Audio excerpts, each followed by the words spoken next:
Hey everyone, What If Fan here, bringing you another exciting part of What If becoming a mangaka in One Piece world. You can find the fanfic title and the original author's name on my Patreon page. Make sure to check it out and show them some love. If you enjoy the video, don't forget to like, subscribe, and ring that notification bell so you never miss an upload. Quick update. What If Ichigo awoke his true powers is now finished, since we're at the end of the story. So now, I need your help picking the next project for the channel. I'm currently deciding between these three fanfics. What if Gacha system in Modern Family world? What if Transmigrated in Bleach world? What if Transmigrated in One Piece and becoming a Marine? Please vote in the poll and let me know which story you'd like to see next. I'll take the top pick and start working on that series next. Also check out my Patreon channel for early releases of all the series, where you can find all the series released one day ahead of YouTube. Alright, let's jump into it. Chapter 141, Ancient Weapons Cause Global Terror. Wrath of the World Queen. Ohara. A few minutes before the new volume is published. Okasan's skills driving so bad. Ha ha ha ha ha. Rob laughed while hearing his little daughter's criticism of her mother. Little Robin sat on her father's lap, while Alvia sat in the driver's seat, trying to drive under Rob's indicators. Since they came back from Alabasta, Rob took her request that day very seriously and taught her the basics of driving for a few days. Although she has really learned how to drive a car, she is still a beginner and makes a lot of mistakes because of that. Little Robin wasn't satisfied. What Robin really loved was her father's driving at such high speeds and amazing control. Every time her dad took her for a ride in the car, she was having such great fun. Okay, Alvia, let's finish here today. You're very good at driving now. Humph. If my child doesn't say I'm better than you, I won't stop learning. Little Robin looked at her upset mother and felt guilty, so quickly she jumped up to her mother's lap and began to praise her. Obviously Mama is the best. Rob. Alvia. The family of three had out of the car and Rob sent the car into his inventory. Then Rob looked at Alvia. With just one look, Alvia understood what her husband wanted, so she gently patted her child's back while whispering in her ear. It's time to sleep. She quickly takes her home away from the hustle and bustle of the city while Rob moves to the art store. It's time to do what he has to do. Before arriving at the art store, he summoned the system interface and assigned 10,000 volumes to each art store from 52 art stores all over the world. He didn't hesitate to what should be. He had already done everything in his power to deal with the backlash that would come later. From here on, he will leave everything to fate. A few hours after the new volume was published, the volumes that Rob put into the art stores disappeared from the shelves in many of his stores, so he had to quickly refill them. This crazy selling amount was 3 times more than last year. One Piece anime played a major role in advertising in the manga of One Piece. This was already expected. Baroque Works Saga, Alabasta War. The new volume started where it left off last year. After Ace's stunning show of power in the previous volume, the arc is back on track. The Straw Hat Crew's journey towards the oasis city of Yuba from the coastal city of Ermalu begins. Luffy's thoughts changed after they arrived in Yuba, as he no longer wanted to stop the rebels, but regained his original goal of kicking crocodiles. But first, that resulted in a fight between him and Vivi, but in the end, the Princess of Alabasta accepted and they began their journey to the City of Dreams, Rainbase. After arriving at Rainbase, they again collided with the Navy smoker and were eventually trapped inside Crocodile's VIP room except for Sanji, who is still unknown to Baroque Works. Until this point, everything was familiar because it was already covered by the anime in the last episode. But then new events began to see the light. Belle intervened to save Vivi, who was the strongest warrior in the kingdom of Alabasta, a Zoan user, the Hawk Devil Fruit. It was one of these events. Then the appearance of Miss All Sunday and her fight against Belle, who beat him easily because of her ability, which turned out to be Nico Robin, and her devil fruit identified as a flower devil fruit, was exactly the kind of event that blew the minds of the people of Ohara. Although Robin's full name, which they now know as Rudes D. Robin, Nico's name is the same as her mother's. The beginning of Crocodile's Utopia plan to denigrate the king among his people with Mr. Two's ability was going well as the war had already begun. Koza, the leader of the rebels, had no choice but to announce the beginning of the revolution, and also the royal army had no choice but to fight for the protection of the country. Everything was revealed by Crocodile himself. The residents of Alabasta felt anger build up in their hearts as they continued to read the new volume, intense anger towards someone they didn't know if he really existed in this world or not. Anger toward the future. Anger toward their weakness, too. Right now, their kingdom was very good, but who knows when things will turn south because of someone like Crocodile. The manga taught them a very valuable lesson. As the events continued to unfold, traces of the legendary plot armor surfaced where Mr. 3, who didn't die in the belly of the huge crocodile Bananadil but survived, and Sanji used his wax ability to open the Kairosu cage and free the Straw Hats as he left a mockery letter to Crocodile by the name of the prince. Readers were impressed by Sanji's planning abilities. He could play with Shichibukai the entire time. The interaction between Smoker and Luffy when he let them go surprised a lot of people. The people of the world government were angry. Pirates couldn't be tolerated, and that's exactly what Smoker did. Marine Ford. Well, I've decided I'll teach my grandson hockey before he even starts crawling. Garp's eyes darken as he watches his grandson get severely beaten by Crocodile. He felt so grateful for that man's daughter when she saved his grandson from inevitable death. Mary Geos. Damn it! How? How could this happen? Is this guy crazy? He's really crazy. Alabasta is finished. So Pluton has been hidden in Alabasta all this time. How Crocodile heard of Pluton doesn't matter, but Nico Robin hasn't read the info about Pluton. Should we get the Poneglyph from Alabasta? Boom! What is this? What's going on? That sound came from the flower garden. The queen is angry. The flower garden at Pangaea Castle. Imo tried to burn the new One Piece volume to nothing, but that didn't work. It seemed like her fire couldn't burn this book. A frightful smile appeared on her beautiful face. Exciting, really exciting. It seems that Rob-chan is not afraid of sky and earth. This exceeded my most ridiculous expectations. She was already expecting a lot of chaotic events due to the manga's return, but the appearance of information about Pluton was something she didn't expect and didn't want to see at all. She really enjoyed the manga, seeing the struggle of the incarnation of her big enemy from the start. His trip to climb to the top in order to meet her again made her look forward to this manga with unparalleled passion. But she never expected that a person who can predict the future of the incarnation of Joy Boy can also predict the future of the entire world. This destroys the future itself. This future that she sees in this book will never be again. The three ancient weapons shouldn't appear too soon. This will precipitate the world into chaos before Joy Boy can even return, perhaps ending his way back forever. These events were very good for her, but in one sense it felt unfair. She still wanted to see this future sort of come true, or else. Imo slowly closed her eyes before opening them again, but this time the light in her falcon-like eyes changed to a bloody gloom. Destroy Alabasta and remove it from history. All she said was 2 words. But those 2 words have determined the fate of an entire nation. Ohara. Tears fell from Alvia's eyes as she saw her grown daughter lying on the ground after being badly injured by the sand bastard. Although it is just a story in a book, the number of feelings it conveyed to her, in particular, was just too great. She knew the truth from her husband. This was a real world that had already happened in a world where her husband did not exist. A world maybe she too has died in, and her child lived without parents. A world where her daughter was wanted with a bounty of 70 million berries. She didn't know why yet, but she had an assumption. Tell me, Rob, will my daughter be alright? Rob looked helplessly at his weeping wife and had no alternative but to comfort her. Don't worry, she'll be fine. He almost said that her true suffering was much greater than this, but he swallowed his words at the last moment. At the Tree of Knowledge, Professor Clover gathered with hard-working archaeologists including Don Quixote Huming and Nico Oren, whom they joined a year ago. They were reading the new chapters of the One Piece manga with intense focus, exactly the scene where Nico Robin was reading the Poneglyph. They didn't care about the terrifying contents of the Poneglyph, because Rob and Alvia had brought them 2 Poneglyphs from Alabasta and already knew their contents though.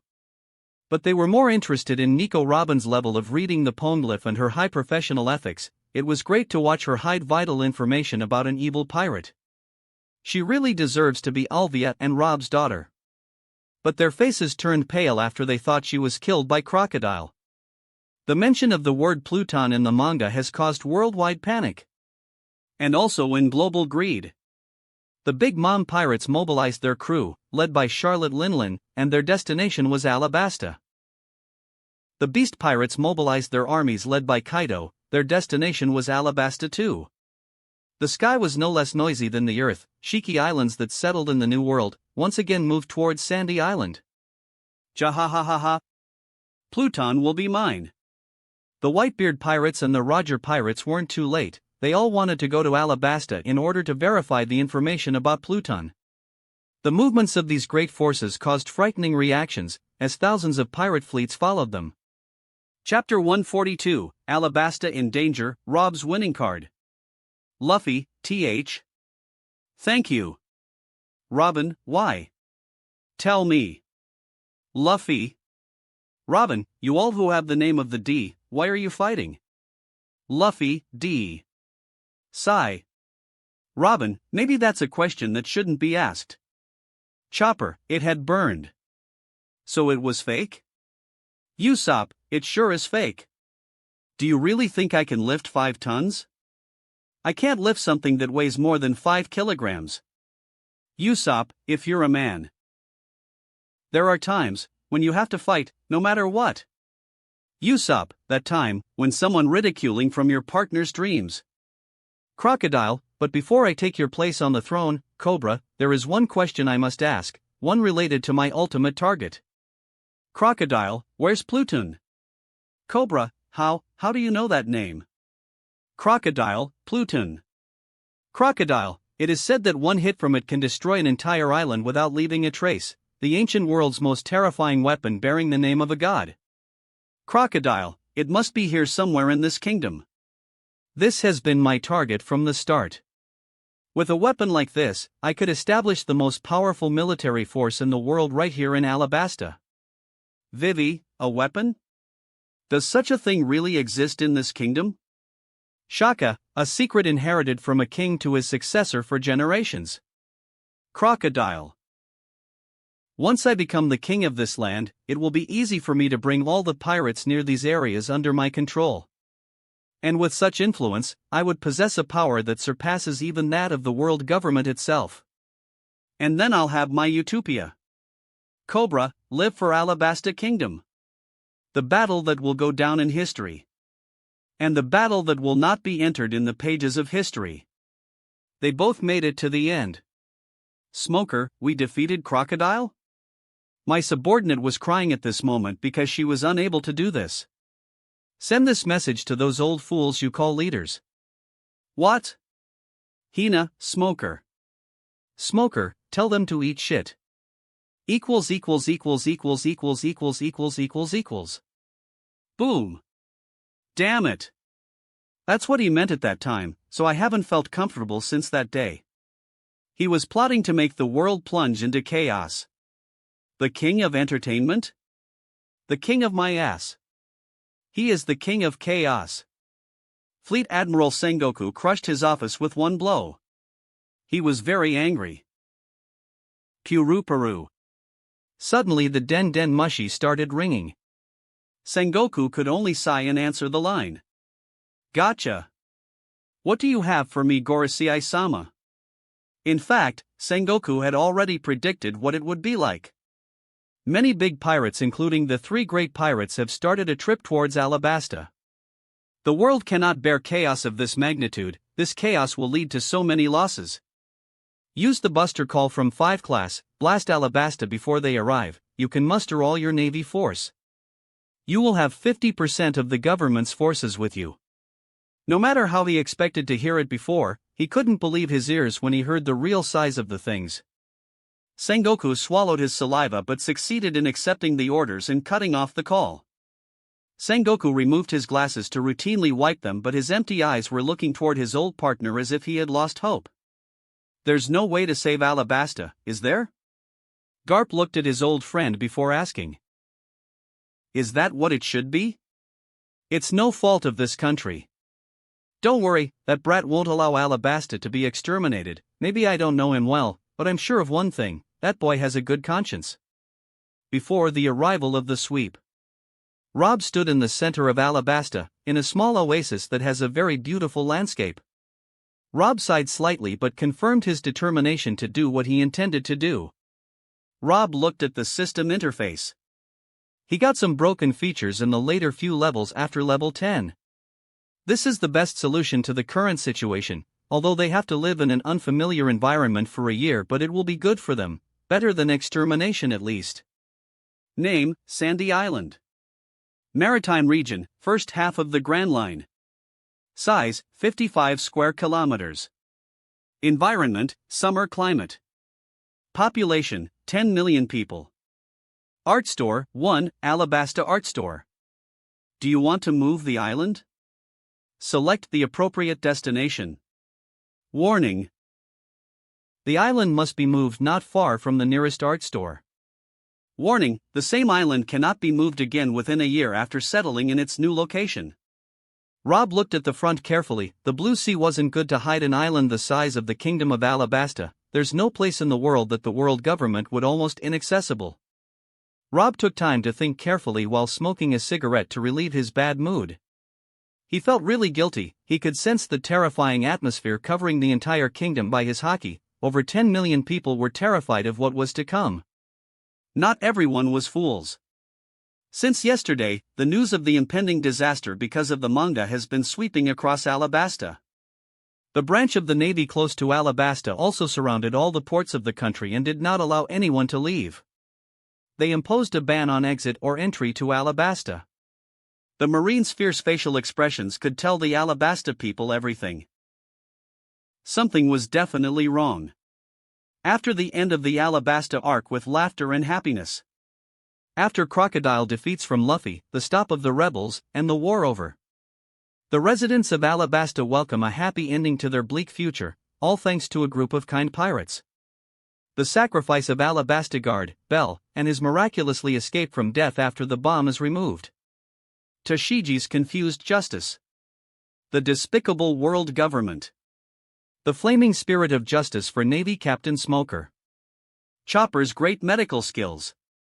Luffy's ridiculous gluttony. The divine Usopp comedy. Zoro's crap and directions. The absurdity of Sanji's hilarious pervert. Nami and Vivi's sexy bath. Secrets of the perverted and suspicious King Cobra. The late queen which was beloved by the Alabasta people. The princess' decision to choose Alabasta over freedom and pursuit of what her heart desires. The Okama sacrifice. The eternal friendship symbol, X, and a successful escape. All this made the readers feel happy and want more. All this made them realize that the Straw Hat Pirates are not just kids who wanted to go on an adventure. Rather, they were strong men who could protect a huge country from the fate of collapse. They can do what the world government has failed to do. Isn't it the Alabasta people themselves who need to make a ferocious expression while looking on the useless marine scum? So why does it look as if the world has turned against them? Aren't they the ones the world should apologize to? But it seems that this was just wishful thinking on their part. Alabasta got into a big mess the same night that volume was released. The world government spies, the other kingdom's spies, the pirates and underworld pioneers whose appearance in Alabasta coincided with the release of the volume. They had caused big chaos and terrorist attacks in search of Pluton. Even the royal palace was attacked that night. Everyone was madly searching for Pluton traces. They didn't care about anything else. They didn't care about the baseness of world government to cover the truth or the good manners of the Straw Hats. They became the second, third, fourth, and endless as Crocodile. This was the true face of the pirate world that could not be easily changed. But when Alabasta almost sank into the depths of despair, before it was surrounded by 1,000 fleets, a shining golden barrier appeared that enveloped the entire country like a golden dome. As soon as it appeared, all the navy, spies, and outlaws that the art store had identified were expelled to the sea outside Alabasta. The chaos was stopped in an instant. With thousands of these troublemakers kicked out, it's time for Rob to play his real card. The goal of the golden barrier was simply to expel intruders. Chapter 143, Hide a Huge Kingdom Above the Clouds. The day of Alabasta became so bright, the usually wandering clouds were trapped within the island's atmosphere with no room to escape again. It was all because of the golden barrier that suddenly appeared out of nowhere. The only people in the kingdom who were expecting something like this were King Cobra and his wife. But even them, they couldn't have foreseen Rob's next move. Because, to say the least, Ken described it as impossible. The King Cobra looked at the golden barrier in the sky that seemed to extend endlessly. The current king's shape was a far cry from what it had been days before. Immense fatigue could be seen weighing down his youth face. Since reading the cursed volume, he couldn't regain his usual calm, because most of his fears had already been fulfilled, except for revealing the origin of the kingdom that refused to become one of the 20 founding kingdoms of the world government in Mary Geos. In the manga, his kingdom has reached the point of life and death. They only survived from it by luck, and the Straw Hat Pirates, and the bravery of his unborn daughter. In the manga, his wife had died a long time ago, even the direct cause of her death is not mentioned. And the most terrifying thing is that the history of Alabasta has become like an open book for the world to peruse. No one discussed the fact that the manga was just fiction anymore because what was presented in the manga was ridiculously real, leaving no doubt that its contents aren't fact. Most of all, the inner greed of the pirate world's villains has overshadowed common sense since the ancient weapon's name Pluton appeared from Crocodile's mouth, as well as how amazing it was and its ability to rival the power of the world government. It sounded like a devil whispered in these aspiring people's ears. Even the people who didn't know anything about ancient weapons and heard about it for the first time felt extremely greedy for possessing such a weapon that could wipe an island off the map with one shot. Even if these people didn't come to destroy Alabasta, the kingdom would be destroyed under the influence of fierce battles against each other. Since each of them would want the weapon for himself, would they let the others take it? This is impossible. The only solution to fix this conflict is to fight to the death. And what is the appropriate place for such battles? Sure, Alabasta. But above all, will the world government allow these people to search for ancient weapons? This is impossible. Ancient weapons are among the most important secrets that the world government is trying to hide from the world at any cost. My dear, do you think that this golden barrier will be enough to stop the thousands of monsters in this world? Queen Nefertari was sad as she watched her hopeless husband, who had seemed like an empty shell of himself a few days ago. Why don't we trust to Mr. Rob? I think he won't let the kingdom be destroyed. However, the world government will not let us out easily. The mere fact of concealing the weapon of their eternal enemy is enough to wipe us out of this world. If we didn't disappear from their field of view, we have no way to live. This is because the One Piece manga had scattered their papers just like that. Only now, was the world government reminded of what true phobia the D-Clan was. If the manga had not been published at the world level, the world government wouldn't have had to do such crucial things as activating the 5th level of Buster Call. Rude's Dia Rob, this guy got the guts to talk about ancient history in his manga. They gave Rob so much freedom that never seen before in history, and this came back to bite them very quickly. But what can they do now? The only weapon in their hand to fight Rob at the moment is the heir of the world manga, which has a much greater gain than expected. But since One Piece returned, it was inevitable that they would return to their normal place. They had no other choice but to restore their true face and show who the world government really was. Since their lord gave them her orders, it would not matter to Alabasta's former status as a founding nation of world peace, 20 kingdom, or an ancient kingdom with a great role in the prosperity of the world, or a present-day member of the world government. All this does not matter, because the Alabasta kingdom has already been decided its fate. Hundreds of warships came out from the Justice Gate of Eni's lobby. The scene was so solemn that the judges and government officials as well as the marines in this place inadvertently swallowed their saliva. The huge fleet quickly bypassed the Eni's lobby and walked straight in the direction of Alabasta. On the first ship in the fleet, Sengoku and Garp was stood up, seeing at the calm sea in front of them.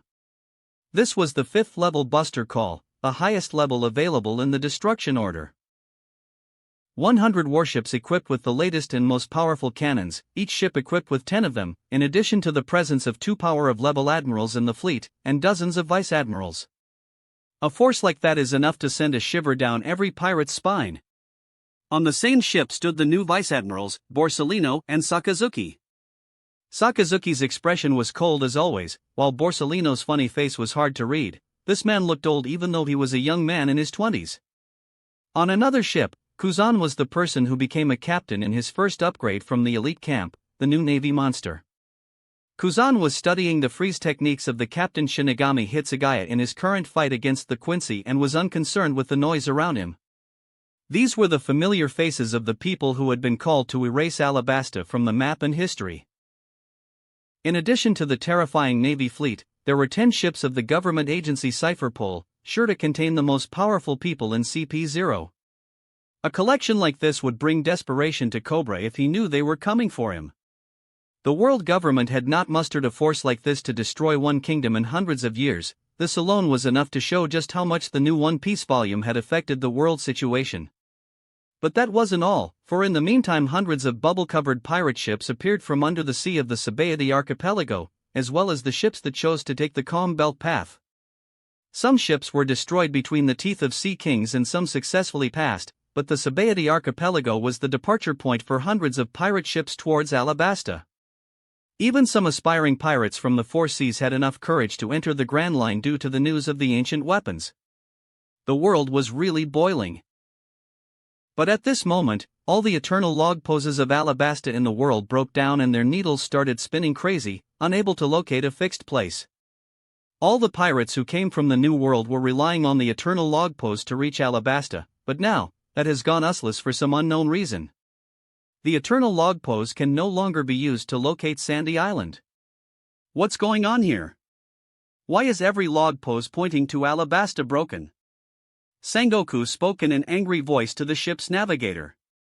I don't know, sir, I've never encountered such a situation before. I think something or someone is using a magnetic field-related ability to shade the log pose that points to Alabasta. Sengoku clenched his fist tightly while thinking of a specific person. Use eternal log pose for Carta Island, the closest naval base to Alabasta there. Understood, sir. It's working smoothly. Scenes like this happened on every ship that was targeting Alabasta on its trip. Almost everyone got the same assumption that someone was intentionally perverting Alabasta's magnetic field.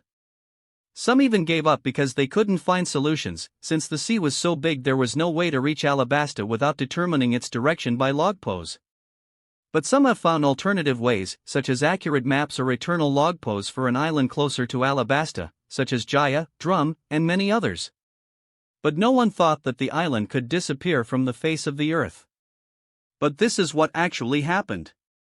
In the place where Sandy Island used to be, a frightening abyss over 50 kilometers long formed and sucked up the water fiercely. In this place, the day turned into night and the night into day. Terrible tornadoes tied the sky to the sea. A deterioration in the magnetic field and a frightening vortex sucked all forms of marine life and non-marine life in the area. From the sky, a gigantic vortex of size can be seen at the former location of Sandy Island. This place is clearly not going to settle down over the next several years. Sandy Island is no longer in this place. The only people who could describe this hell if they somehow survived later were those spies, rioters, and Marines who were kicked out of the island a few minutes before it was moved away.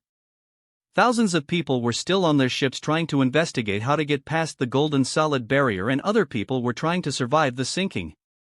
But the moment the island disappeared, the apocalypse began for them. That was the moment when all the eternal log poses of Alabasta were broken.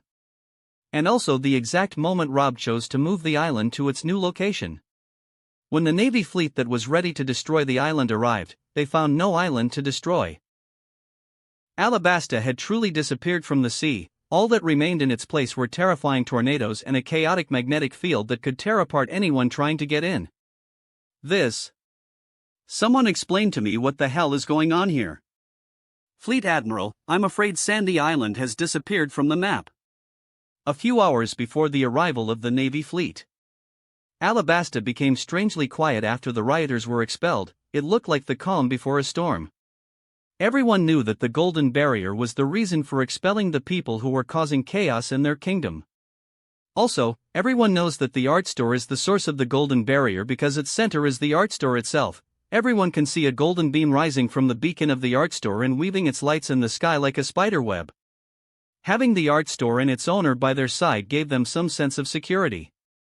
But before they could even comprehend the situation, a white light appeared on the bodies of millions of Alabasta people as well as Alabasta animals, whether they were desert animals or marine and river animals. The sacred sea cats of the Alabasta people and some of the sea monsters that live and thrive in the Alabasta seas have been pulled into the inland rivers from the sea. All of this happened suddenly when everyone's vision became blurry, including the king and his wife. And when their eyes regained their light again, they were ridiculously shocked at what they saw. The golden barrier became translucent and didn't prevent them from seeing the vast blue sky. As for those closest to the coastal cities, they fell into an absolute daze, because the blue sea had been replaced by a sea of white clouds. Chapter 144, A Miracle. Alabasta Sky Island.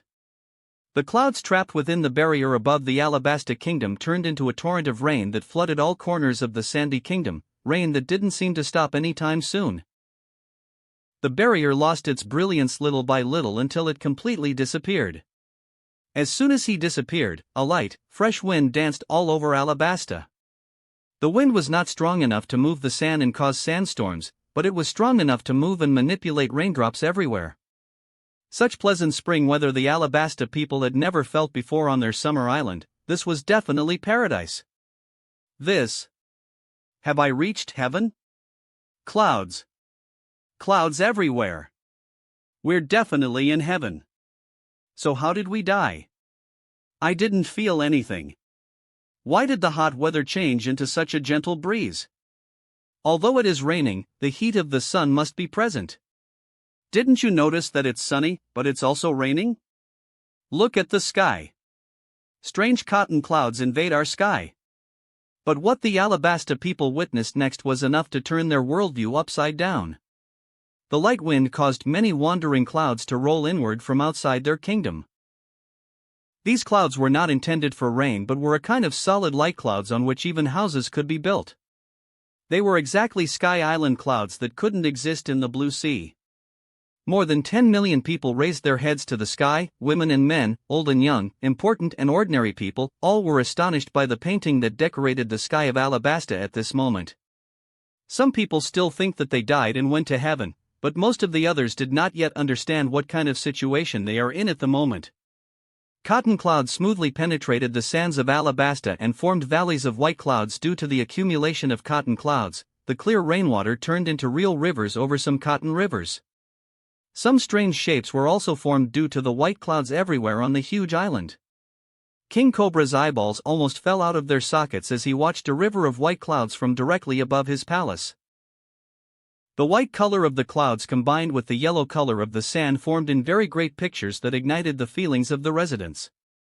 Are we witnessing a great miracle beginning? I can't believe what I'm seeing. I think my recent anxiety and depression are causing my current hallucinations.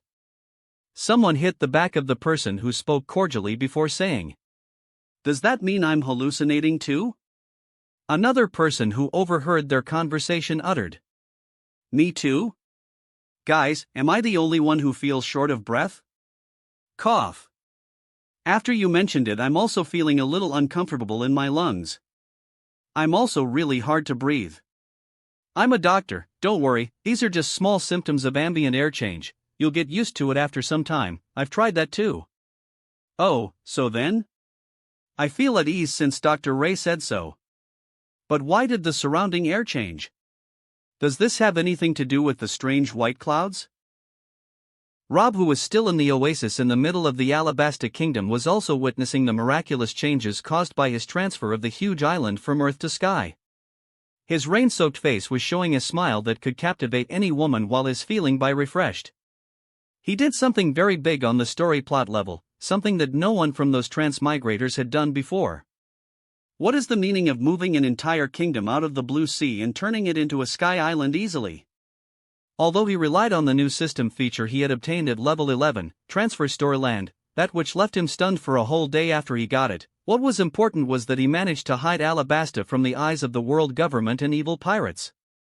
Rob was sure that the reactions of Alabasta inhabitants and Alabasta King would be off the charts. Maybe they don't understand what's going on yet. Well, let's explain everything to them, since they are going to live here from now on. It is their right to know at least. System, turn on the live broadcast setup in Video Projection feature. Let the broadcast field be limited into Alabasta Sky Island only. Ding! As soon as he said that, a soft voice spoke in his ear as his wife's voice, Alvia. Preparing live broadcast feature at 1 island level. Sky Island Alabasta broadcasting field only. Done, the host can start the live broadcast by simply pressing the Start button. The word Start large appeared in the middle of his window waiting for him to squeeze it. But Rob still remembered his wife's voice, which he had heard seconds before the prompt. This was the new feature he obtained at level 12, Holistic AI. Her job wasn't just to hear system notifications in his wife's voice. Rob didn't hesitate anymore and hit the Start button. As soon as he did that, his face and the background of the oasis behind him appeared on the window. On the other side, the light on the display of the art store Alabasta caught the attention of everyone on Alabasta. Sure enough, everyone was confused at the moment, but they also knew in their hearts that the only person who could explain the current situation to them was the owner of the divine store. As the king and the people of Alabasta expected, the next moment the face of the most respected man in their hearts at their king's side appeared. Rob had a kind, spring-like smile that removed all fear and tension from children's hearts and made single women fall in love, and encouraged men to pay attention. Hello my dear customers. Rob's voice was clearly heard in the ears of every living creature in Alabasta. Even animals like the Kung Fu dugongs stationed in the Sandora River, who by the way were big fans of One Piece anime and their future leader Luffy, fans to the point of fanaticism. Animals like Warasagi birds, super spot-billed duck, and even sea cats that are not yet accustomed to the fresh waters of the river. All beings can see and hear Rob clearly. First, I think I owe you an apology. All the chaos that happened in Alabasta since yesterday was because of my manga. Honestly, I'm sorry, I can't justify this with anything else. All I can do is sincerely apologize and hope you'll forgive me. The expressions of the Alabasta residents changed after hearing this. They already knew it in their hearts, but they didn't want to remember it, just because they didn't want to blame the person who had brought happiness into their lives. Rob's standing in their hearts was so high that not even a state-destroying event could change this fact. While using the live broadcast, Rob was covering the entire island with his observation haki, but was surprised to discover that the negative feelings towards him were so few that they are negligible compared to the positive ones. This really brought him back a big smile on his face. They were worth the adventure to reveal one of his strongest trump cards to save them. I have come today to give you good news. From this day forward, you will not have to fear anyone else, neither world government, nor navy, nor pirates, nor enemies from other kingdoms. In this new place of yours, these people cannot reach you. Queen Nefertari's eyes opened with astonishment as she listened to Rob's words, and the king beside her was even more shocked. They didn't understand how this could happen. I hope you're not shocked to death by what you'll hear, but it's true. You guys aren't on the Grand Line anymore. I've moved your island to the sky, 10,000 meters above sea level. You can go to the art store to understand the situation well. I've left a billboard with detailed information about this historical event and this miracle. Rob paused for a while before he could say his last word. Welcome to Alabasta Sky Island. Rob's voice and picture cut off, but his last words still resonate in the minds of listeners who seem to have really lost it. Their current state could be summed up in one word perhaps. WTF. Thousands of people gathered on the huge billboard in the corner of the vast art store to read the details of the miracle they experienced today. The more they read, the more they hated the world government, the navy, and pirates, and so did their love for the man who pulled them from the claws of death and raised them to sky with his divine powers. King Cobra, who was accompanied by his wife Titi, Igaram, and his guards, all sweating hard while reading details they didn't know. Now, they knew that the world government had mustered the most powerful force in its hand to wipe them off the map. Buster Call of the 5th level. What is the meaning of this? Do they think they are fighting the ancient kingdom that came back from the tomb? They were but an worn kingdom sang on the glories of the past, with little left but their countrymen. Why did they have to go this far? Was this how dangerous Pluton was to them? A happy smile appeared on Cobra's face after he remembered that they had passed this devastating disaster because of that man. As his wife said before, Rob didn't really allow Alabasta to be destroyed. Not only that, but he turned Alabasta into a heaven. If this is not a true miracle, then what could the miracle be? Chapter 145, The Historical Alabasta Sea Battle, Part 1. Sandy Island has disappeared from the map, sir. All that remains is an empty hole in its former place. Sengoku regained a bit of calm to think about it logically after hearing his subordinate navigator's words. What do you mean by Sandy Island disappearing from the map? The subordinate could sense the rage rising from the fleet admiral at this moment. I can't explain such an event beyond comprehension, sir, but I can confirm one thing. The broken of the Ternal log posed previously was caused by the disappearance of the island, not by someone's interference. The navigator swallowed saliva due to the pressure of the frightening fleet admiral while saying what he could at least confirm. Just who would have expected an island as huge as Sandy Island to disappear like this into thin air? I can see that. Sengoku turned his gaze to the man who was using the skill, Moonwalk, to explore the island's former location, which was like a chaotic hell.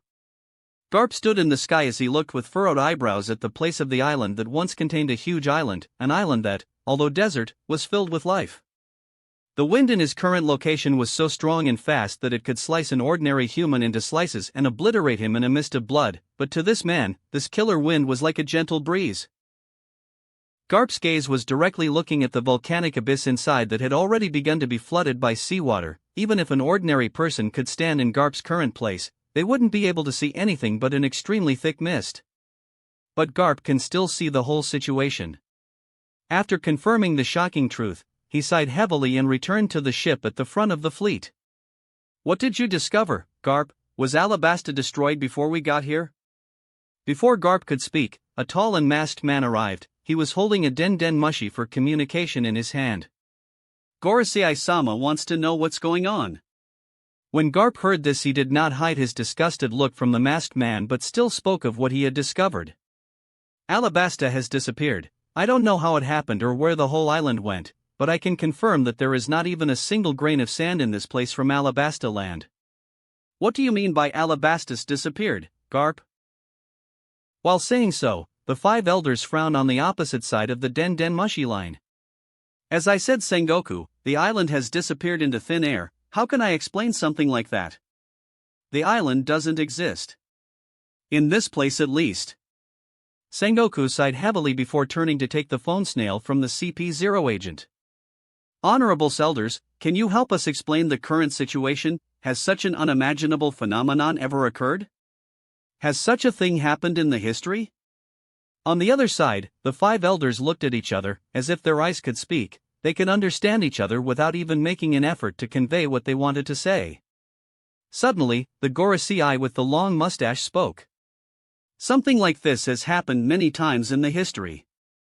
It is not surprising that half of an island, one island, or even two islands, disappear every century. It was caused by natural disasters such as a tsunami, a volcano, a large-scale hurricane, or a knock upstream, but an island the size of Alabasta, that has never happened before. The listeners digested the information provided by the Gorosei before Sengoku asked another question. So how do we explain the status quo? And what should we do now? Before the Gorosei could answer Sengoku, a clear female voice spoke in the minds of the five elders. Forget about Alabasta for now, it has been cut off from the world in an unimaginable way. Withdraw our navy fleets, there will be a war between pirates, let the navy reap the benefits after the war. Gorosei didn't hesitate after hearing their lord's orders. You don't have to worry about Alabasta at the moment. It can be said that our goal has been achieved much better. Clear the place for now and study the steps of the greedy pirates. If there is a war between pirates, make sure to reap the benefits with the least damage. Neither Sengoku nor Garp could swallow it so easily, even though they had come to destroy Alabasta, but deep in their hearts they didn't want this to happen. They intended to change that situation in any way they could, especially Garp, but now, all they could do was hope Alabasta and its millions of residents are well. Understood, sir. So just as the huge fleet came, it turned back without achieving anything. But the Navy fleet wasn't the only one aiming for this place. Days later, a new fleet could be seen entering the Alabasta Sea area. And another fleet behind it. And another fleet behind it as well. The Alabasta Sea sank with pirate ships. The most famous and most powerful fleet is the Whitebeard fleet. One ship with the power of hundreds fleets, Aro Jackson. The fiercest pirates did not dare to block the path of this ship. Dozens of ships that looked like cakes were floating onto the sea. This was the notorious Big Mom Pirates fleet. Dozens of huge ships contained thousands of ferocious pirates, even some of whom were in their monstrous forms of devil fruit. Above this fleet flew an eastern blue dragon, while laughing madly. Wararururu. This was the New World's famous 100-beast pirate fleet. There were also 5 islands floating in the sky that brought desperation to the pirate ships below because they knew that this crazy Shiki had arrived as well.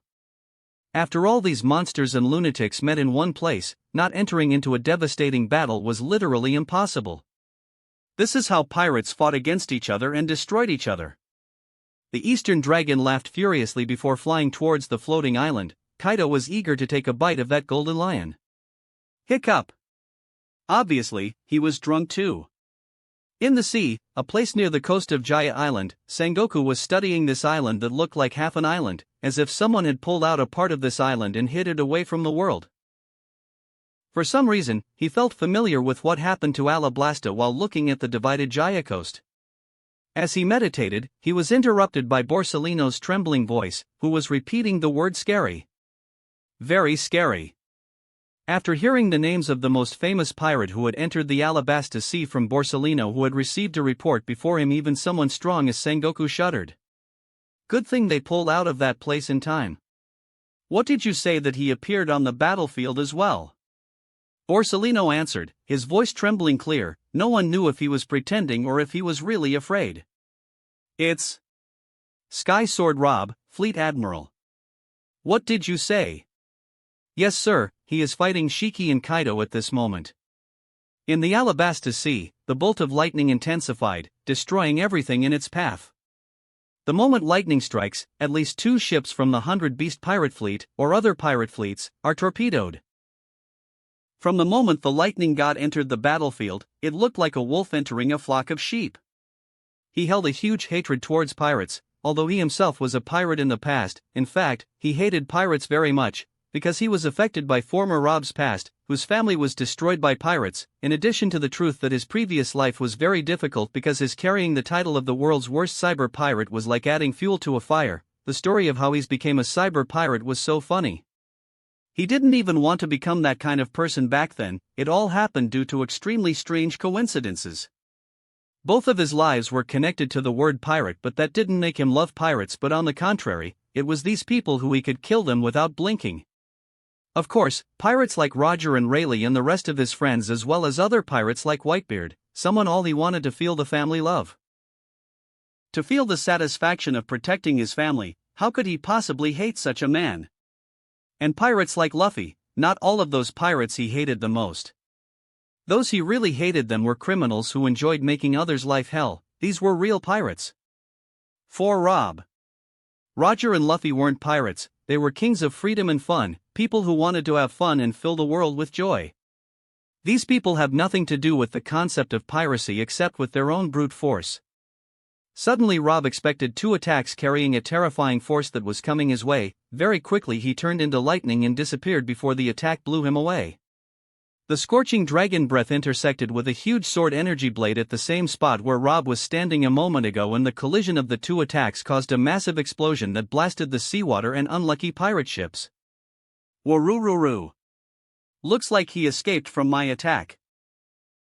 Golden fart, why the hell are you interfering in my fight? Kaido was excited to injure the bastard he had humiliated before, but was furious when he saw Shiki attack Rob also. Ha! Repeat what you said, impudent apprentice? Do you wish to die?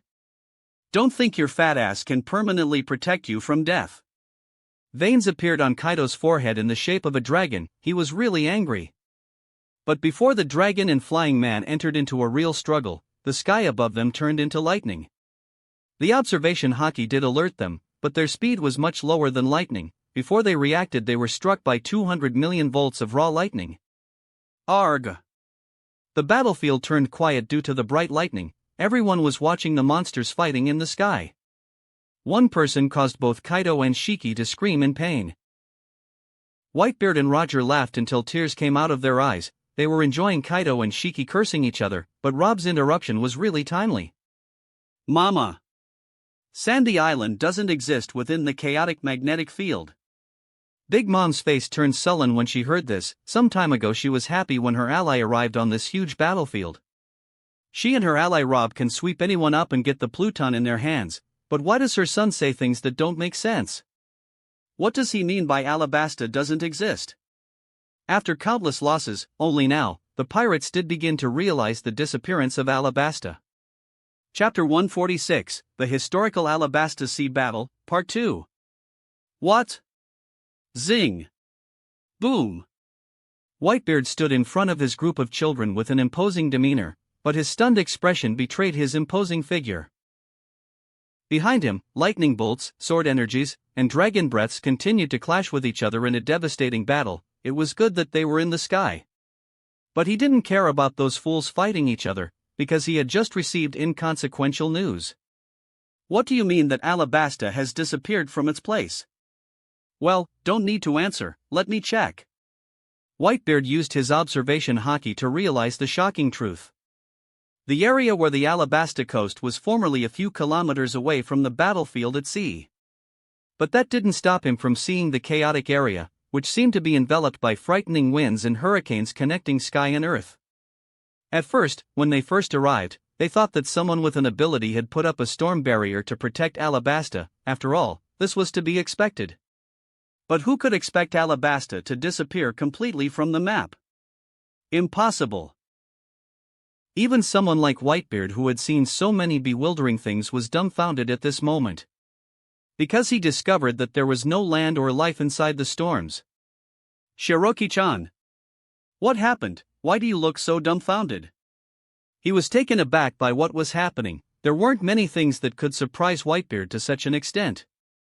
Oyaji, did Alabasta really disappear? The Whitebeard pirates didn't come here specifically to get Pluton. They came here for two reasons. The first reason is to prevent others from getting it. The second reason is to protect Alabasta, which is the birthplace of two members of their crew, although they are not important members if they are in another crew, but for Whitebeard, each of his sons is very important. The person who spoke first was Odin, the newly appointed commander of the 2nd Division, and the person who spoke after him was the commander of the 1st Division of the Whitebeard Pirates and also the newly appointed one exactly a few months ago, Marco the Phoenix. Fly there, you can check for yourself, Marco. And you, Odin, wait until Marco comes back and you'll know what happened. When his father gave him the green light to fly on this frightening battlefield, Marco did not hesitate even for a second. Blue phoenix wings appeared on his back and he flew from the ship at great speed towards the storm area. But what he didn't expect was that other people like him would appear flying towards the area to discover it. The first was a black pteranodon flying at high speed. This guy was Kaido's right hand and one of the 3 All-Stars, King. The second person was a huge man with steel wings on his back. He looked like Iron Man, as he was using a jet rocket to fly faster than all the explorers. This person was the fierce member of Roger Pirates, Iron Man Bullet. The third person was using a genie lamp that he summoned with his devil fruit ability to explore the area instead of his real body. That person was the sweet general of the Big Mom Pirates, Charlotte Daifuku. When they reached their destination, they gasped in amazement at what they saw. Marco in Phoenix form can see very well, even better than Garp and anyone present, although the volcanic mist is much thicker than it was days ago when Garp was first exploring the area. Marco could see everything much better. Lava still seeped at the bottom of the abyss, not even seawater could extinguish it, because the magma formed in a lake the size of miles. Shay! Looks like the world government has gone ahead of us and wiped out the entire island. What absolute cruelty! King spoke in the form of Pteranodon. He knew the true extent of the cruelty of the world government. These inhumane monsters can take out an ancient weapon to destroy everything related to another ancient weapon. Bullet, Marco, and Daifuku didn't say anything but continued to research to try and discover any hidden clues. In the end, Marco spoke confidently. I don't think this was caused by the destruction of the island. There is no trace, no matter how small, of what was destroyed. I bet, that's crazy. But I think the island that was here has been moved elsewhere. Kaido, if you don't want to die and become a part of the past, take your crew and get out of here. There's nothing left to look for. Hiccup. I really want to die, who can kill me? Rob frowned upon hearing this. Does Kaido think he's reached the peak of his strength? He could really kill him if he wanted to. But killing someone like Kaido who could provide so much fun in the future for an immortal like Rob was a waste to kill him in his youth. Well, don't blame me for being cruel, you rude drunk. Rob summoned Surajiri's sword that he hadn't used in a long time. The moment the majestic sword appeared in his hand, Rob's aura transformed from a chaotic and frightening aura to a sharp and murderous aura. Kaido felt chills running down his spine in the form of the dragon. His enhanced senses in the form of the dragon could sense just how dangerous this man and his sword were. This man was much more dangerous than in his previous situation. It now looked like he had become more serious. Kaido didn't hesitate anymore, he instantly transformed into his hybrid form. Under his feet, magical clouds appeared, allowing him to float easily. You seem to be enjoyed without attention about me, you bastards. You, fraudulent, does that rookie seem to you with a sword? If you were a man, fight me with your sword and without your lightning. Golden Lion's scream caught Rob's attention, but Kaido responded before him. Who do you call the rookie, you old crazy? That rookie can crush you into a meat pie. Would you dare to take a hit out of my wolf's tusk mace? Rob no longer wanted to waste time with these clowns, so he immediately attacked without warning. This time he used Conqueror Haki to wrap his sword. His mastery and comprehension of Haki had reached the highest level possible. Surajiri's sword turned black with a dark purple glow, then a dark gleam appeared in Rob's eyes. One sword style, Death Glow. His slash speed was so fast that even the naked eye of the strongest people couldn't see it. Just like the name of the attack, it appeared like a purple glow for less than a second and then extinguished again. When it was extinguished, only the scream of the person who had received the blow was heard. Just before Kaido was injured by the attack, warning bells rang in his head madly. He knew that if he didn't react with the incoming attack, he would surely die. A magical yellow clouds appeared on the scales of his back and covered a large part of his back. As soon as he finished his defensive procedure, he felt his back being ripped apart by extremely sinister sword energy. He couldn't help but scream under the influence of the intense pain he felt at the place of injury. Arg! Kaido lost the strength to stay afloat, so he started falling towards the sea after his blood fell before him. His flesh is really solid. Worthy of his reputation.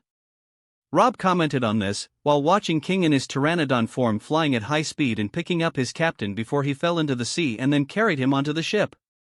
He didn't stop this, but he restored his sight to Shiki, who seemed as eager to fight a worthy swordsman like Rob. Jihaha! That was quite an attack. You finally showed a bit of seriousness, Sky Sword. Golden Lion, do you want to lose the title of the strongest swordsman in the world? I don't think a clown like you deserves that title. Sure, you can get it if you can bring me down from the throne. That's fine then. Even before their words were finished, swords collided and sparks flew, as a fierce fight began between two of the strongest swordsmen in the world. Shiki tried to target Rob's paper wings but encountered a frightening force from Rob's sword. He had never thought before that this bastard had such frightening strength as a swordsman. In their first battle a year ago he was much weaker than now, and the second battle on Drum Island was a little less weak than the first battle, but now, he was completely different. The pirates present were stunned when they saw Rob take down Kaido with one attack and start his fight with Shiki. Big news. This was definitely big news.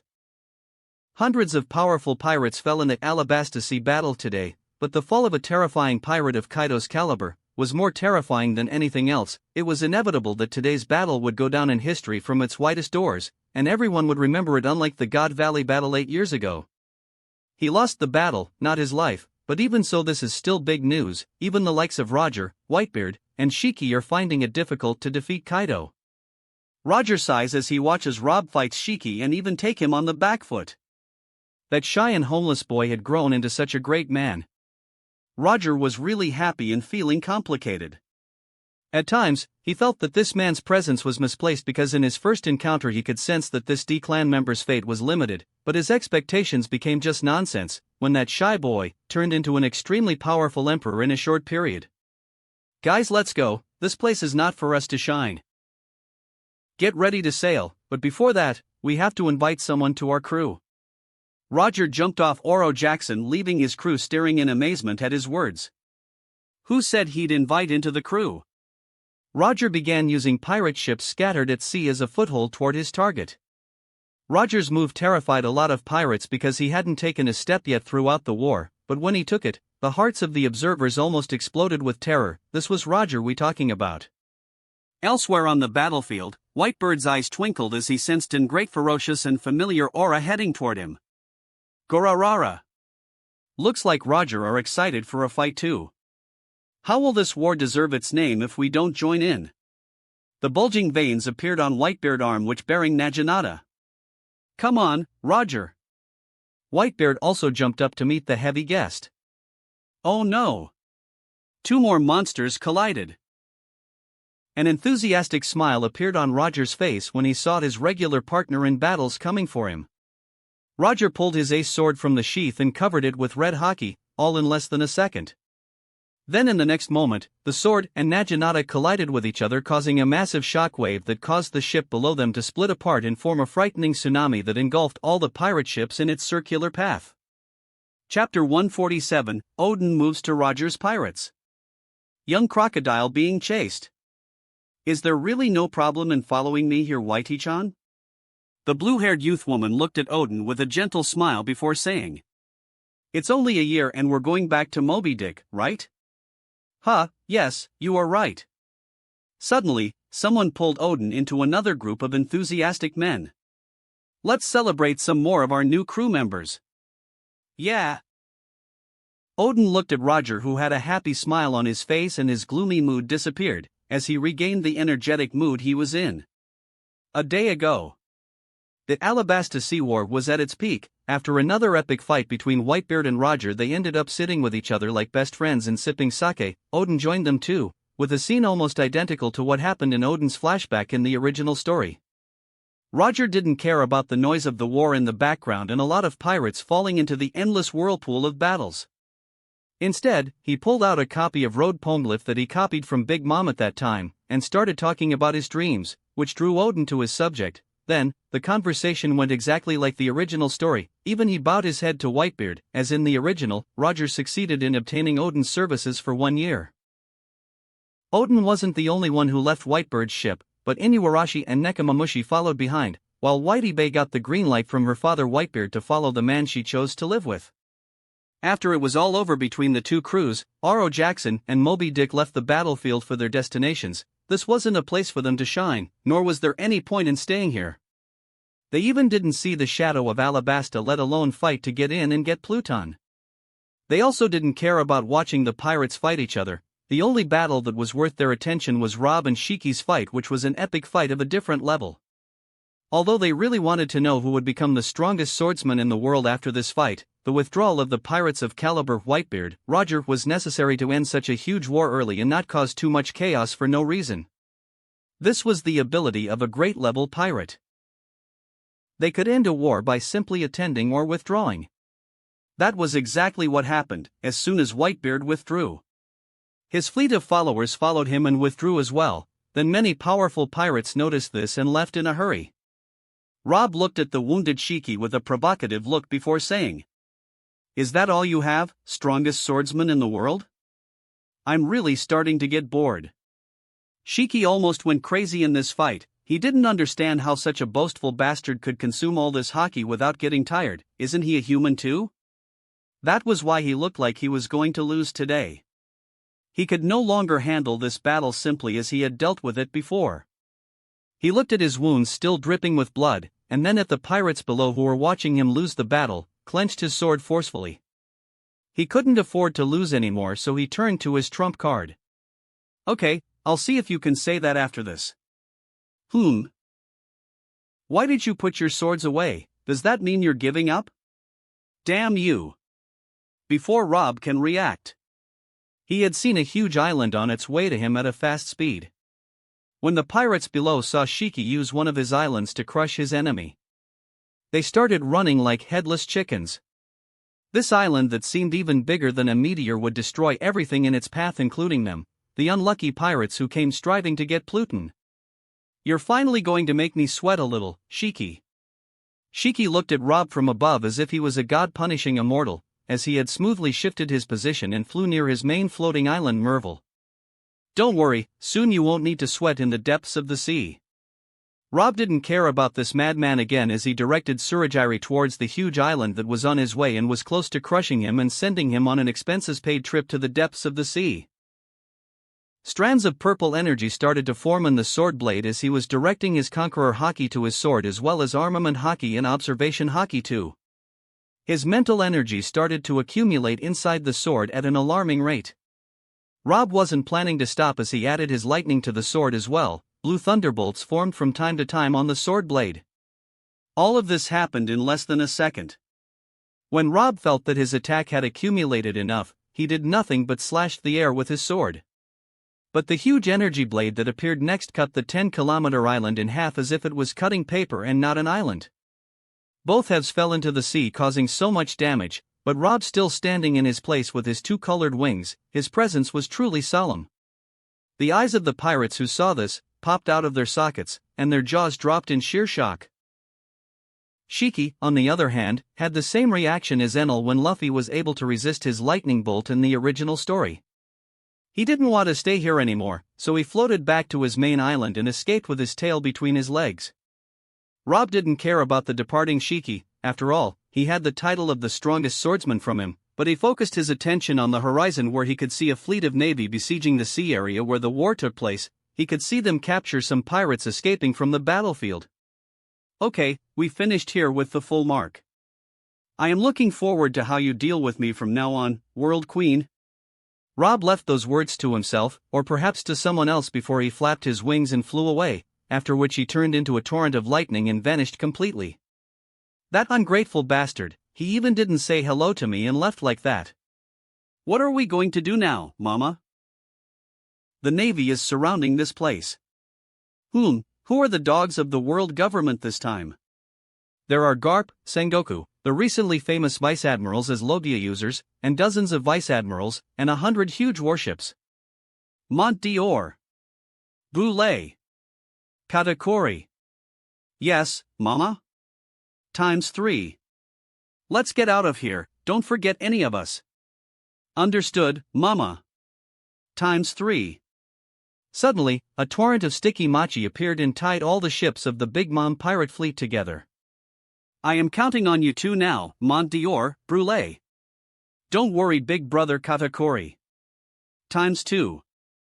The gigantic fleet that looked like a ball after being bound by the mochi turned suddenly into a book in the hand of Mont Dior, who was standing with his sister Brûlé on the side of a mirror that had appeared by his sister's ability. Come on, let's go, big brother. Quite smoothly both of them and the book that was carrying Big Mom's entire fleet disappeared into the magic mirror. What is this? Damn, where do these magma meteorites come from? Arg. Damn. The Navy dog's here. No. F***CK. Navy hero Garp is here too. The sound of explosions and the cries of pirates resounded on the chaotic battlefield. Garp grabbed a cannonball and threw it like a ball so that he could easily blow up a ship that was escaping away. He keeps attacking like a human machine gun. His mere presence brought terror to the fleeing pirates. Next to him stood the Magma Man, Sakazuki. He was staring at the pirates very coldly. His hatred for pirates is embedded in his bones. Garp. Stop having fun with the shrimp, follows Borsalino, and helps him catch the injured Kaido. Even if we catch him, how we will kill him, Sengoku? Sky Sword wounded him so badly, maybe we can kill him this time. Okay. A week after the historic Alabasta Sea battle, which shook the entire world and caused massive waves of change everywhere. On a particular island in the first half of the Grand Line. A young man who looked about 16 years old or so, wearing a robe that covered his entire body including his face, sat in a slightly dark alley. He's been running and hiding for the last week, and the reason is. In his hands he was holding a newspaper, the titles of which were as follows. Ancient weapons cause fear of the unknown, nothing new yet about Pluton. Mysterious disappearance. Where did Alabasta disappear? Why is the world government still silent on this matter? Historic Alabasta Sea Battle. We are witnessing history. Falling of hundreds of famous pirates, including the Hellbear, the Autumn Pirate, the Poison Disaster, and the Beast's King, Kaido, who was successfully captured by Vice Admiral Garp. The Golden Lion are beaten and he abdicates the throne of the strongest swordsman in the world to Sky Sword. A devastating fight between Roger and Whitebeard ends in a tie. The new bounty of Sky Sword, 4,500,000,000 berries. Damn it! I'm sure that Tramp is hiding somewhere here, you need to beware of his sand traps. Captain. The Vice Admiral Sakazuki said that catching crocodile alive is very important, this is a priority of the Gorosei. Corporal McLean, I already know this. The hounds react to that place. Damn it, follow him.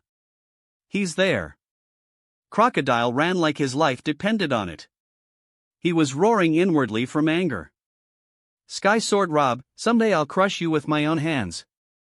Chapter 148, Bleach manga is coming to an end. Bleach breaks all records.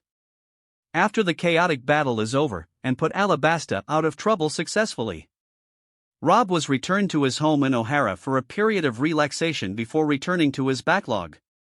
Alabasta is now immune to any large-scale invasion, so Rob can rest easy on this aspect. The only concern that bothers him a bit is how to solve the resource shortage Alabasta will face in the sky, but Rob has a solution for that. Now, the Sky Island arc in the manga is approaching. So, it's time to fulfill his promise to Gonfall, and he can also bind Alabasta to that promise too. He can kill two birds with one stone. Skypiea will become his exclusive playground. He can't help but get excited when he thinks of his next project.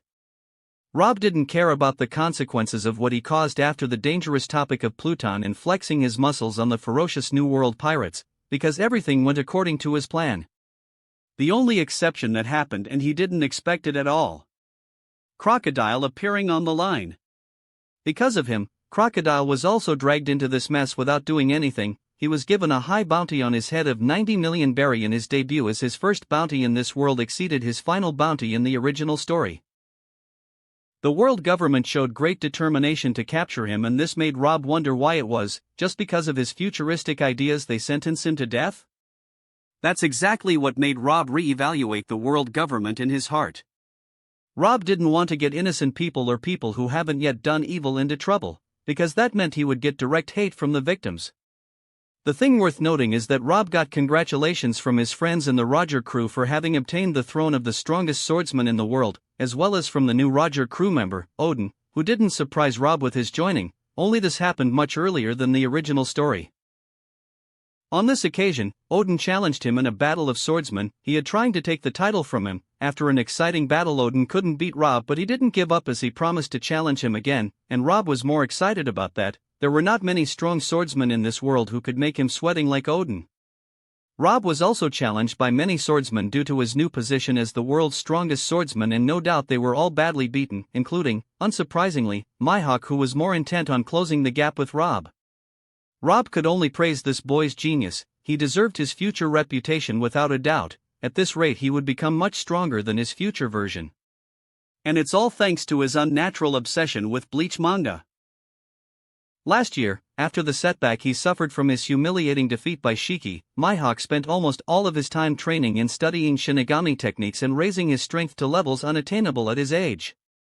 He was only 15 years old now, but Rob could be sure he could fight a Navy Rear Admiral and maybe win. What is the meaning of only 15 years? Rob was sure that had he not taken the title from Shiki, Mihawk would have taken it himself a few years later. Ohara, Art Store. The new volume of Bleach finally appeared. A young man shouted in a loud voice, unable to contain his excitement. He had been waiting for this day for a month. Yes, the last month was very lively, with weekly anime episodes, a shocking return of One Piece manga. Wars because of ancient weapons. A huge island disappearing. The best two swordsmen in this era changing their places. Many powerful pirates' downfall. But without Bleach I can still feel the lack of something. Another young man was more enthusiastic, talking non-stop like a machine gun. I agree with you, Bleach manga has made us very addictive. A young man spoke softly because he had already opened the manga volume. Let's read the new volume quietly, guys. That eagle's eyes guy terrifies me with his fearsome stare. The last young man in the group whispered in a low voice, his face sweating as he motioned to the young man in the hat by their table.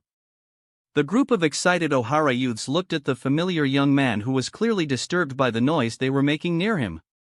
When they sensed the frightening aura he was emanating from, they vigorously swallowed their saliva before moving away from him. It was really bad that all the privacy rooms filled up, preventing them from screaming to their heart's content.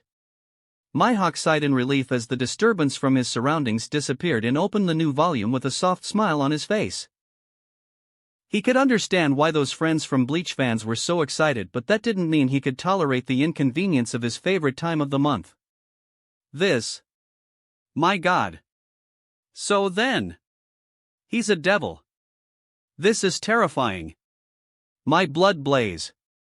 Bankai Zaraki is so scary. After he finished reading the 5-chapter volume, Mihawk regained his cold expression and walked out of the art store. After seeing how intense Bleach's fights were in his final stages, he realized how weak he really was. He was so weak that it was pathetic. As soon as he went out to the store lobby, he came across the daughter of his first enemy walking excitedly towards the store. Mihawk's eyes flashed as he covered his face with his hat and used Chuunpa to run away. That man's daughter was very annoying. She especially hated people who bothered her father by asking to fight, exactly like him, so she was annoying him also every time he comes across her.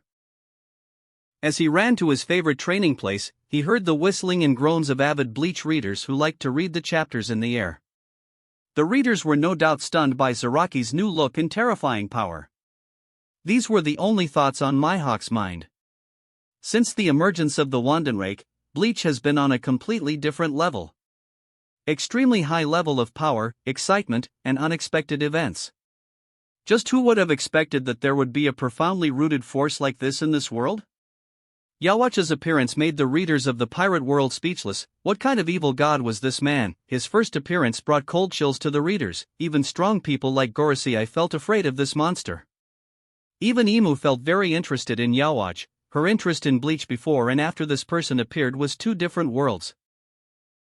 The death of Soul Society leader, Yamamoto, at his hand left everyone deeply shocked and speechless even more. They couldn't help but sigh when they saw the horror of Zanka no Tachi, Bankai of Yamamoto, but even so he was easily killed by Yhwach. Like a monster that would make those facing him truly desperate. The emergence of Squad Zero, the most powerful Shinigami of all time, also got the readers excited. Yurio Ishida betrayed and joined the Wandenrake. This event caused a lot of disappointment. The destruction of the Soul Society and the deaths of many beloved commanders such as Unohana made readers have the desire to tear up the author. All this happened last year. Every one of these events left readers of all ages and social groups stunned, as Bleach manga's popularity has swept across the board and rivaled even anime shows like Naruto, Aote, and Hunter. Everything happened without any warning, since the astonishing still undigested war between the Shinigami and Arrancar, in which Ichigo succeeded in restraining Aizen with an incredible display of strength. Final Getsuge Tensho, everyone thought Bleach was going to end with a happy ending. But who would have expected such amazing events were still waiting for them? Only one person from the Yhwach people, Gerard Valkyrie, caused the Shinigami to feel despair. In today's volume, Yhwach was able to fully absorb the power of the Soul King, which solidified Wandenrake's determination to rule the new world, which would be its core rather than the Soul Society.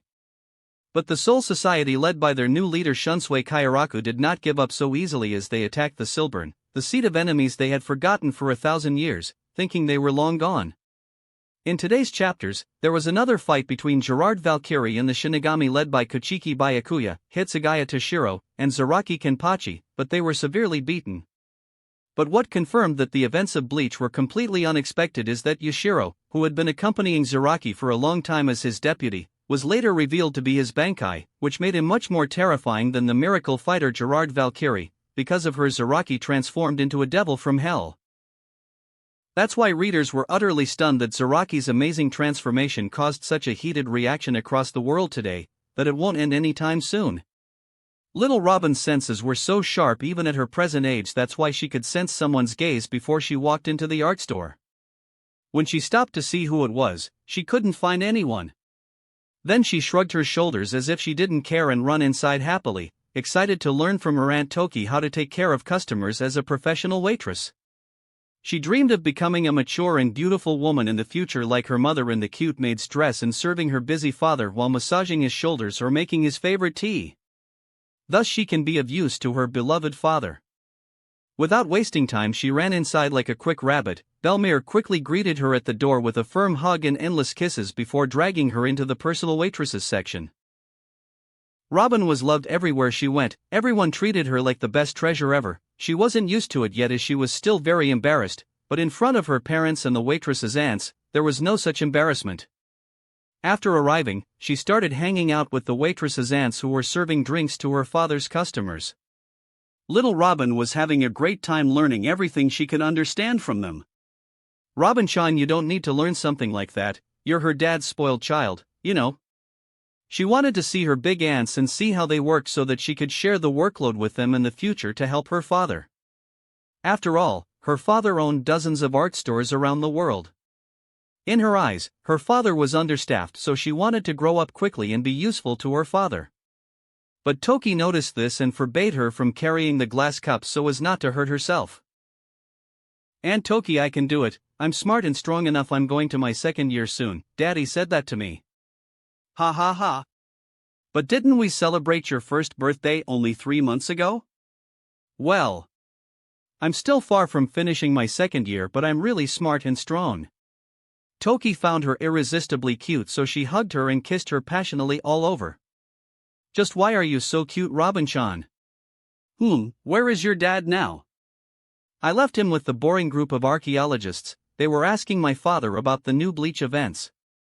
Boring? Don't you want to be a great archaeologist like your mother in the future? No, I want to be a great waitress to help my father, because my mother's main job is chief waitress, and all the aunts who love my father are his waitresses too. I love my father too, so I will be a waitress. Toki's face turned red when she heard this. Who told you that we love your father? Ha! That's very clear. Mary Geos. What a world full of crazy strongmen, only one of these Wandenrake can turn the new world upside down. This is a fantasy world that you don't take seriously. Let's get back to our topic. We can't compete with Bleach in popularity at all. Why do we need to compete with Bleach? We just have to compete with One Piece. How do you plan to formulate the progression of the Heir of the World story after the Liberation War arc? Well, obviously we need to polish the image of celestial dragons a bit, right? You're starting to take my idea seriously then. It wasn't just your own idea, don't take all the credit just because you said it first. Didn't you guys notice that Yhwach's character in Bleach is similar to the evil giant's king and heir of the world? Yes, a little, but in fact, that person is very comical on the contrary of Yhwach. In the domain of the gods. In Celestial Dragon's Palace, who was a Bleach fan. Go get me a devil fruit that can see the future. Don't be late. The poor servant stood rooted to his feet after hearing his master's ridiculous request again. He could only swallow his saliva in horror and answer in a trembling voice. Vizord-sama. I'm sorry, but there is no devil fruit like this in our treasury. Ha! What did you say? What do you mean there is no devil fruit that can see the future? So are you saying I have to wait a month until I can enjoy Bleach manga again? No, master, but... Guards! Yes, Vizord-sama. We're here. Take that bastard and feed him to my pets. Understood, Vizord-sama. Since the emergence of manga and anime, the mentality of celestial dragons have turned into a typical otaku who can give up anything, but he cannot give up watching anime and reading manga. The problem with this is that adding this addiction to people who think they have all the world in their hands led to exciting variables interesting. Chapter 149. The Legendary Bleach? Kaido in Impel Down. Calm Belt, a special area of the world government. In the underwater prison, Impel Down. This place that was quiet a week ago has now turned into chaos on all its levels, where the pirates were causing trouble and fighting each other and cursing at the jailers. Prison guards and jailers ran everywhere trying to stop the chaos caused by new and old prisoners as well. The last war caused the arrest of thousands of pirates and criminals of all classes, some were executed and others were thrown at the impel down. Generally, everyone who wanted to obtain Pluton badly was executed, except for those who didn't want to kill them for the riskiness of their devil fruits. These are the strongest and fiercest of these pirates. In a more accurate sense, their leaders. They are deposited at an unknown level that no one knows about. 6th level. Here, in this dark and cold place, if there was chaos, those poor jailers wouldn't be able to stop it. But it's their good luck, or maybe their bad luck, that the only inconvenience in this place cannot reach their ears. From time to time the sounds of laughter and crying of a frustrated man were heard. Wararururu. Waha! Damn you, new prisoner! We want to sleep, won't you stop bothering us? Suddenly, the pressure of Conqueror Haki exploded from several steel cages towards the cages of the giant horn man was lying in. Dozens of strong people here were tired of hearing the laughter and howling of this crazy bastard. Kaido felt queasy at the suffocating pressure, but his tearful expression didn't change, like he wasn't affected by that amount of pressure. The only thing that really he feels pain because of it was the deep cut on his back. Even though he got it a week ago, it still hurts him so badly as if it was just today. Wararururu. Suddenly, a sinister aura began to spread from Kaido as if something sinister was going to come out of him at any moment. The fearsome Conqueror Haki spread from Kaido and shattered into the dozens of other Conqueror's Haki attacks that were pressing on him. The entire 6th level shook. It seemed as if thunder was exploding. The dark place became shining for a moment. Redfield, who had spoken before, felt a shiver in his spine as the power of this demonic aura shattered against their Conqueror Haki. He couldn't help but sweat in amazement as he saw the powerful people who had been pressing Kaido a moment before shut up and fainted. He was the only one who survived fainting. What a monster! Who managed to catch him? Is it Garp? Next to Kaido's cage sat a masked man quietly. Although he was wearing prisoner clothes, he burned everyone who tried to remove his mask from his face, so the jailers didn't dare to remove his mask. His power wasn't from the ability of a devil fruit but rather his innate power. If he wanted to escape from this place, no one can stop him. But he is here for his captain and no one else. This man was Kaido's right arm, King. King looked at his captain, who was in dire straits. He was no stranger to his crying when he was drunk, but it was the first time he had seen him in such a hysterical state without any alcohol. He was quite conscious. Did I choose the right person to follow? For the first time also, King doubts the correctness of his decision to follow Kaido, the person who rescued him from the evil hands of the world government, and the person who took on the target of making him the Pirate King, the person he thought would be the next Joy Boy. But the wound inflicted on him by that terrifying man was really so terrifying. He didn't think that there was someone in this world who could injure his captain so much until he saw him with his own eyes.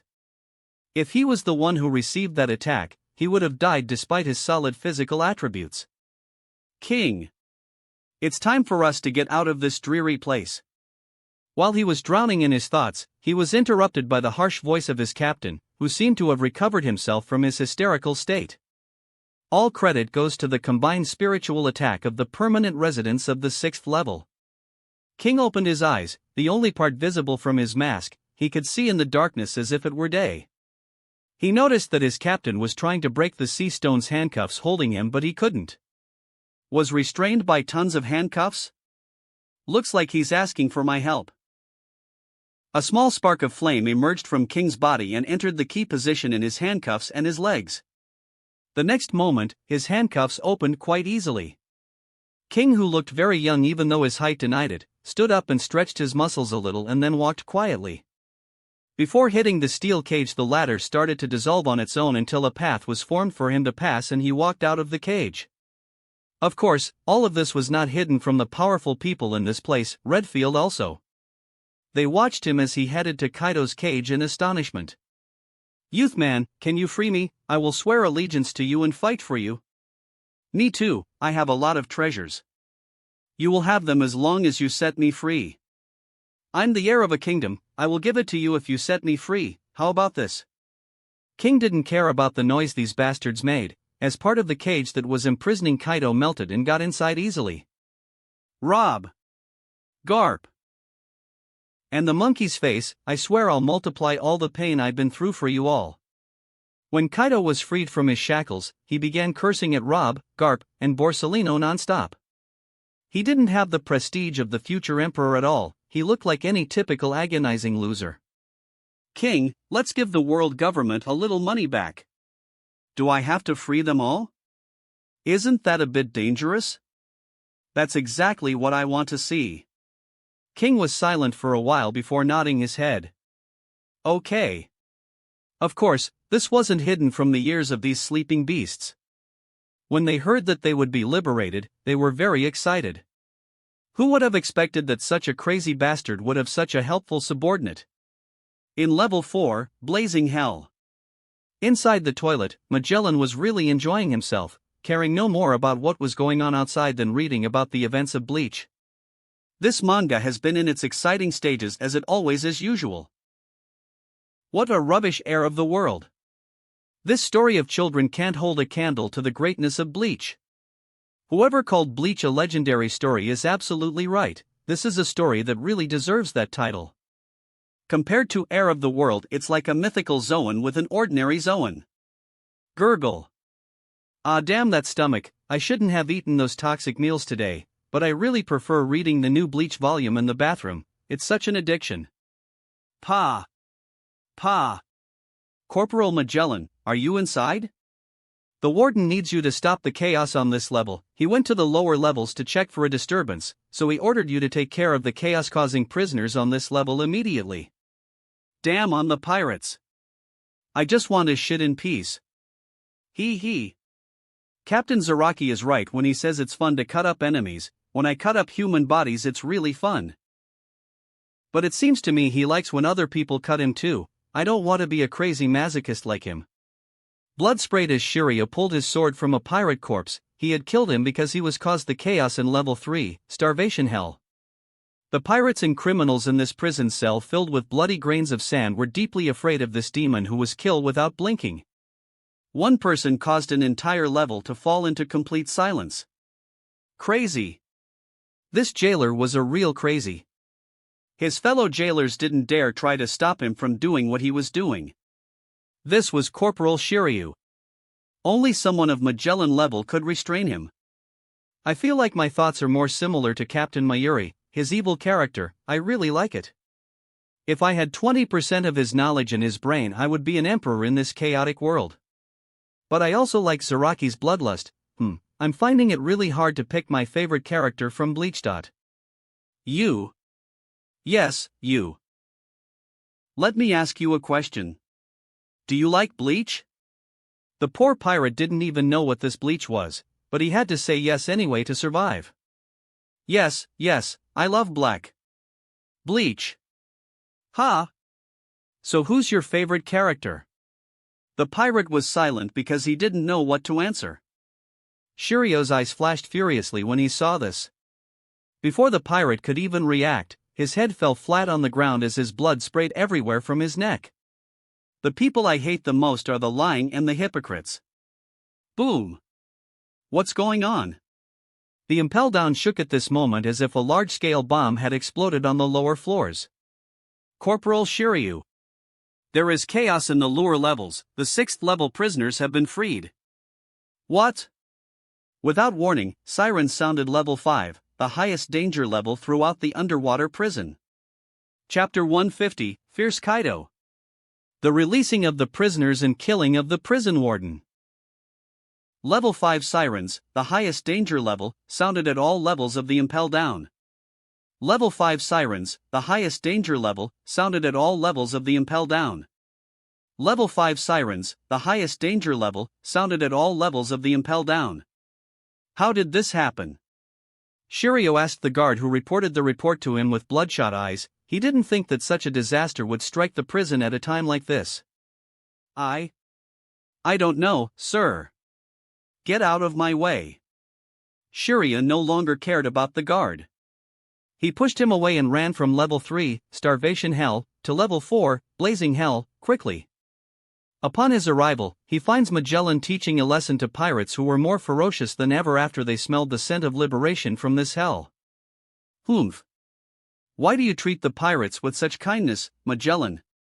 Let me show you how to deal with these insects. Shiryu snorted coldly as he criticized Magellan's way of doing his part. Shiryu, don't stand there and watch, help me to silence these fuckers. We need to support Warden Scott in the lower levels as soon as possible.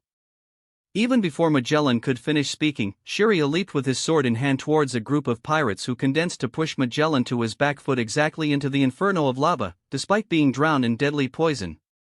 Boom! Arg! Damn it, he's the bloody bastard Shiryu. What should we do now?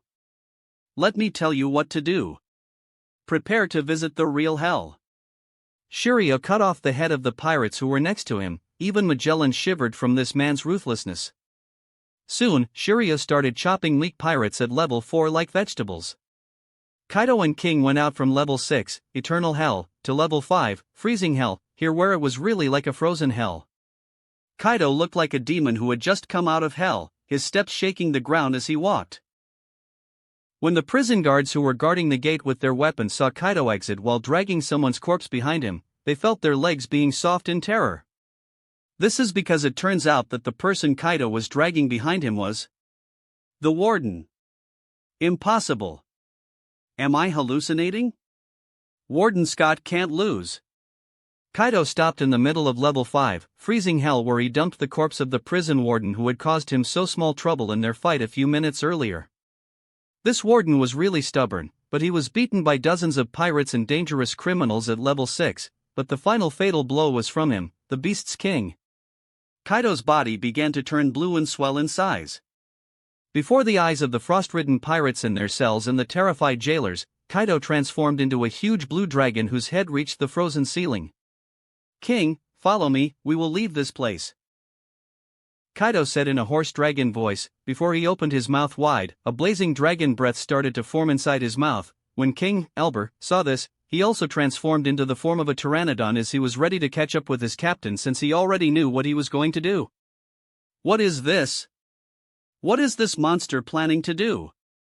No, the question that needs to ask is, where did these monsters come from? In their freezing prisons, pirates of this level screamed in amazement at this scene. Even the snow wolves ran into this place like headless chickens, their expressions filled with terror in the presence of the dragon aura. The moment Kaido decided he had accumulated enough strength in his attack to make a way through all the levels until the top, he starts blasting the devastating dragon breath. Boom! At this moment, the Impel Down shook and was destroyed. In the sea, from afar a beam of fire could be seen piercing the roof of the underwater prison building and soaring into the sky. Then an eastern blue dragon emerged like a beast from the myth tales, pierced the clouds, and flew away. Behind him was King flying steadily as well. Before turning away, he also took one last look at the Impel Down. The prisoners they freed were still causing havoc on their way out of prison. In 10 minutes, the most powerful prison in history was turned upside down because of Kaido. A large part of it was destroyed as many pirates successfully escaped or they died due to Kaido's same exploding dragon and also the prison guards. Marine Ford, Navy Headquarters. Pururu. Gacha. Fleet Admiral on the line, what do you have to tell me? The Den Mushy Snail transformed into a demon-like youth man form, but his terrified and weeping expression was also embodied by the snail. Before he spoke, the voices of many people screaming were heard. It was clear that many people were in group battles. We're asking for support. I repeat. We're asking for support to Impel Down immediately. The prisoner Kaido and his subordinate have escaped as he freed a lot of level 6 prisoners and destroyed a quarter of the Impel Down on his way. Sir, I am Corporal Magellan seeking urgent support immediately. We can't stop the level 6 prisoners absolutely, many of them have already escaped, and Warden Scott died in the line of duty. What? Sengoku's eyeballs nearly burst through his glasses when he heard all this horrific news one after another. 10 warships stopped at Impel Down Seaport, and the Marines descended like waves as they rushed to catch the fleeing pirates. What a messy situation, how could this happen?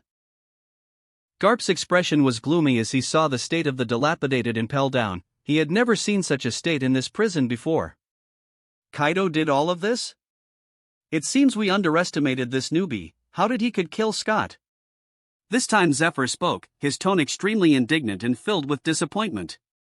Garp removed Justice's mantle and left it aside before jumping off the ship. I'll leave the exit to you, let me take care of those old friends inside. Good. After hours of battles, Garp and Zephyr succeeded in stopping the impel-down casualties and the escape of prisoners. But some strong and dangerous pirates such as Patrick Redfield, and a few others from the 6th level, Eternal Hell, managed to escape. Sky Island, Alabasta. Rob was sitting in a very wonderful place. It looked like a natural seat of God, surrounded by a waterfall of flowing sand, yes, a waterfall of sand flowing into the white sea below and surrounded by cotton clouds from everywhere. This place looked like a picture out of a fictional tale.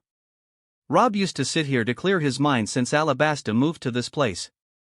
He had just received the news about the impel-down bleeding in Kaido's escape, which the world government plans to distort the truth about. Rob switched off his iPhone, which was his personal means of communication in this world that doesn't yet know the benefits of technology. Looks like I'll need to take my next step soon. Mary Geos. Damn Kaido, this is an insult to us, how can we be so careless? Now, the legend of the impenetrable impel-down is gone. The long-bearded Gorosei gritted his teeth hard. He was angry and resentful of Kaido's daring to defy the world government. After all, the current Kaido was not the future Kaido who was a Sea Emperor with a track record of disturbing the world government, when earning him the title of Kaido the Immortal. It could be said that the current Kaido had just begun to deeply imprint himself as a terrifying enemy of the world government. What are we going to do? Is raising the bounty on his head enough? Or do we need to mobilize forces to kill him? I don't think that's a good solution. And what are we going to do about Redfield? Ah, what a madness, that bastard vampire has also escaped. What a dilemma, with his terrifying level of dodging and escaping, how can we catch him again? Scott died, who will we compensate for? It's really annoying, looks like the impel-down is going through a dangerous situation, just let the Navy take care of it. Forget it now, we should first take care of presenting the next volume of the manga before returning to take care of everything including the search for Alabasta. That wraps up this part of What If Becoming a Mangaka in One Piece World. Thanks so much for listening. As always, new parts drop every 4 days, so be sure to stay tuned. Quick reminder. What If Ichigo Awoke His True Powers is now finished, since we're at the end of the story. So now, I need your help picking the next project for the channel. I'm currently deciding between these 3 fanfics. What If Gacha System in Modern Family World? What If Transmigrated in Bleach World? What If Transmigrated in One Piece and Becoming a Marine? Please vote in the poll and let me know which story you'd like to see next. I'll take the top pick and start working on that series next. Also check out my Patreon channel for early releases of all the series, where you can find all the series released one day ahead of YouTube. If you enjoyed the video, don't forget to like, subscribe, share it with your friends, and please consider supporting the original author as well. See you in the next one.